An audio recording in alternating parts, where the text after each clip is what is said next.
Thomas Soto.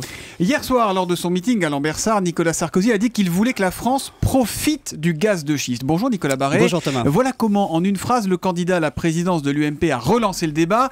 Et dites-moi Nicolas, si je me souviens bien, quand il était à l'Élysée, il n'était pas aussi enthousiaste que ça sur les gaz de schiste, Nicolas Sarkozy. Ah non, pas du tout. Effectivement, c'est une loi de juillet 2011 qui, à l'époque, donc pendant son quinquennat, avait interdit la fracturation hydraulique, qui est cette technique pour extraire le gaz de schiste, et qui avait même empêché toute évaluation de ce qu'il y a dans le sous-sol français. On ne devait pas chercher à savoir quelles conséquences ça aurait. C'était une loi pour dire on ne veut pas savoir. Alors, tout le monde a le droit de changer d'avis, mais enfin, à l'époque, Nicolas Sarkozy avait clos le débat.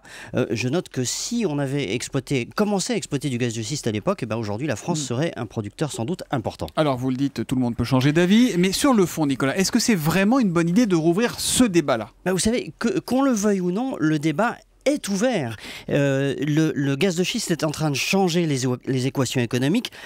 D'abord, le prix du gaz aux États-Unis a été divisé par 3 en 4 ans et les États-Unis sont devenus le premier producteur mondial devant la Russie. 2, toute l'industrie pétrochimique européenne est en train de dépérir. Il y a des coûts de production de 30% supérieurs aux États-Unis.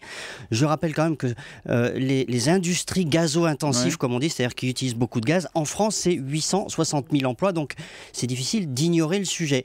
Et puis troisièmement, l'impact géopolitique est déjà très fort, puisque en Europe on dépend de plus en plus de la Russie et du Moyen-Orient, alors que les États-Unis, eux, sont quasi autosuffisants en gaz. En clair, vous nous dites ce matin, il faut y aller, il faut exploiter à fond le gaz de schiste. Non, parce que d'abord, il faut regarder ce sujet-là avec raison. On est le pays de Descartes ou de Marie Curie, donc regardons les choses calmement, sans religion, évaluons les risques, les réserves, faisons même des tests grandeur nature, consultons la population. Je me méfie toujours, moi, quand vous savez, les politiques s'emparent d'un sujet de ce type, il faut au contraire dépassionner le débat plutôt que de mettre ça sur l'estrade.